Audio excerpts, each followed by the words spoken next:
going on, everybody? It's Royja coming at you with a brand new video, and today I am very excited to bring to you a brand new Traptrix deck profile for the May 2023 Cyberstorm Access format. So I was going to bring this build to one of my locals, however, I ended up not being able to go to any of them because of different circumstances that came up, and by the time that you're seeing this, I do have a Dinomorphia deck profile up, and I will be testing that deck out more than anything right now. So this isn't really a quote-unquote tested build in terms of actual tournament scene, but it has been tested against other matchups and everything like that. It's been tested in general, just not at like an actual event that I won't have any replays for, unfortunately. But I still think this is a pretty solid look at what Traptrix could or maybe even should look like right now for the Cyberstorm Access format. We have a lot of different decks right now to try and prepare for, but that's the really awesome thing about Traptrix is that they really don't care about the different types of decks in the meta because they usually have at least one answer to any of them. Don't believe me? Well, let me elaborate more as we dive right into my Traptrix deck profile for the May 2023 format post Cyberstorm Access. Before we get into the profile though, I do have something special to announce. If you like this awesome Sarah Field Center and you're interested in things like it and plenty of more merch, you can get it at my partner TAPIOCARDS.com. They're an awesome TCG merch brand that produces everything from field centers to deck boxes to playmats to sleeves, even plushies and keychains. I personally love my Sarah Field Center and my Farragut keychain. I take them to every locals. Unfortunately, Sarah herself is no longer in stock, but they do still have Rafflesia for my fellow Traptrix enjoyers, which also looks amazing, and so much more. And to top it off, you can use my new code Aurora5 for 5% off any purchase, and to support me directly and help fund the channel.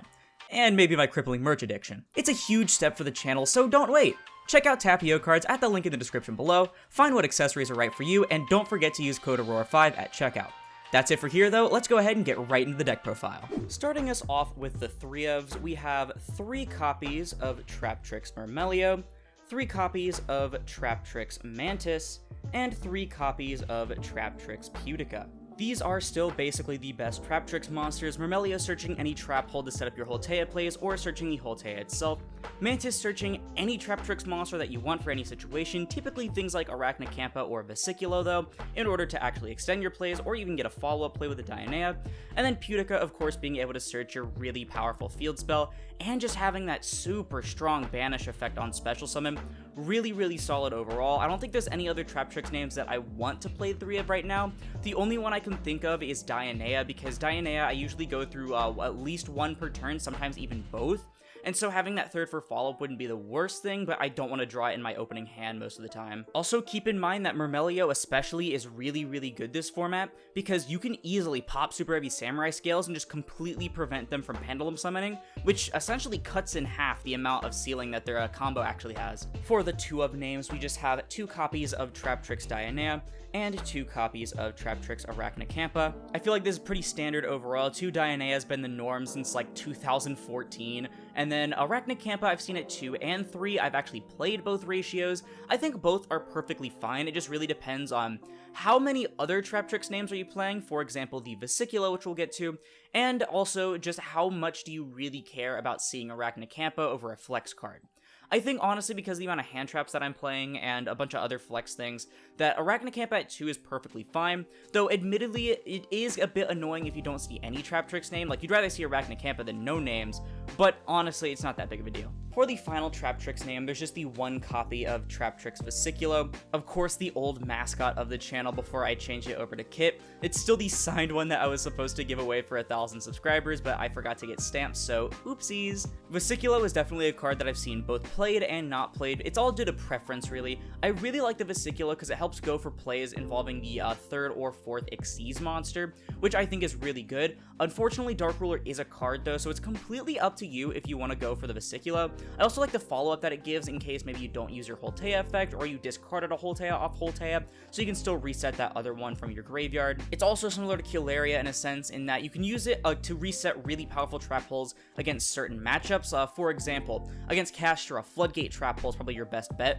and so being able to reset Floodgate is really good, and then against tier format, especially Gravediggers was huge. So yeah, I personally like Vesiculo, but it's completely up to you really. For the non-Traptrix monsters, we have just the 3 copies of Parallel Exceed. I cannot explain enough how amazing this card is. You can make Rafflesia to stop Nib, you can make Pinguicula to continue your plays into like 2 more Xyz monsters. You can even use these to make something like an Abyss Dweller or even a Bagooska if you're scared of certain things. A really good use for it is to go for something like Exciton Knight turn 2, because it's just a completely free Exciton Knight that you don't really have to worry too much about your Traptrix monsters extending into, so you can make your opponent either have to force out a disruption or you can break apart the entire board. For the hand traps of the deck, I'm playing 3 copies of Ash Blossom and Joyous Spring, 3 copies of Droll and Lockbird, and 3 copies of Infinite Impermanence. Those that have seen my Dynamorphia deck profile will know that this is exactly the same as the Dynamorphia list. It was Ogre, like I said in the Dynamorphia list as well, but I changed it out to Droll. You really don't care about Droll on the opponent's turn, unlike a deck like Flu or whatever, because you're only summoning and setting and stuff like that on your opponent's turn, so you don't really search anything. Like, in fact, even during your main phase, like, you only search a couple of times, so you don't mind Droll too much. It's another reason why I think a lot of trap decks are really, really good this format, because of things like Droll and Shifter. They don't care as much about them unless you're playing Eldritch, in which case sucks to suck. And then, of course, Ash and Imperm are Ash and Imperm. Imperm in this deck in particular is so good, because Imperm Sarah can be enough to save you from losing the game sometimes. Really, really solid in this deck. For the few spells that we do play in the deck, we're on 2 copies of Pot of Prosperity, 1 copy of Traptrix Garden, and 1 Called by the Grave. Again, similar to the Dynamorphia list, barring the field spell, I've seen a lot of people playing the Trap Tantalizing Tune or whatever it is. It was called Traptrix Allure before over in the OCG. But I think Prosperity overall is just better. Yes, you can get Drolled off of this as well, but like, it hurts a lot less to get your Prosperity ashed than to have your Trap Tantalizing Tune ashed. So honestly, I'd really just prefer having this add 1 or search 1 off the top, basically, compared to the draw 2 that's much more prone to getting ashed. On the topic of ash, I mean, Called By is Called By. And then the field spell, it's so crazy having a field spell this good, this absolutely bloated for an archetype, and still only playing 1 because it's just really searchable, and also you don't want to see multiples of it. I was playing 2 at one point, and I don't think that's necessarily bad, because it was really good when you saw a Putica late game and you needed access to your field spell again, especially if you got even lead or got hit by something else like a Harpies, but so far the 1 has been fine. And now we're finally on to the trap card, starting us off with 3 copies of Holtea.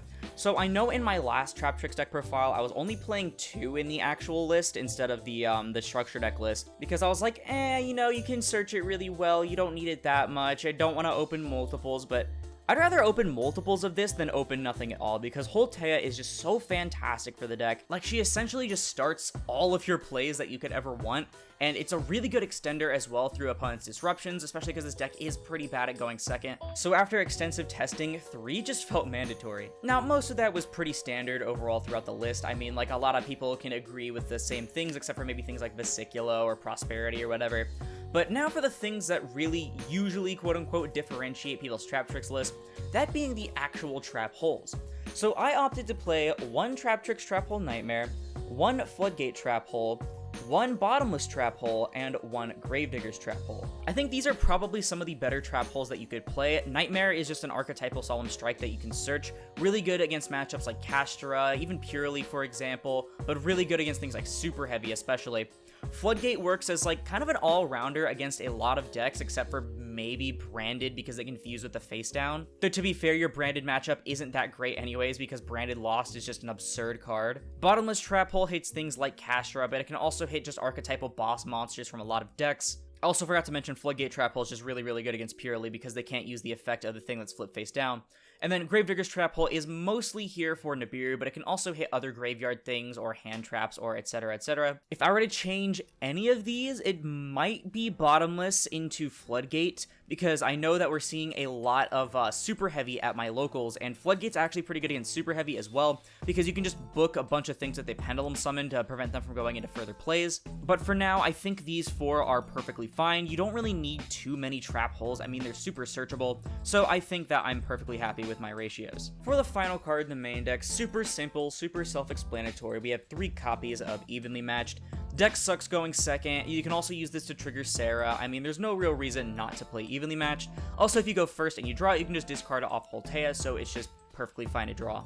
That's it for the main deck. On to the extra deck, starting us off with 2 copies of Traptrix Sarah.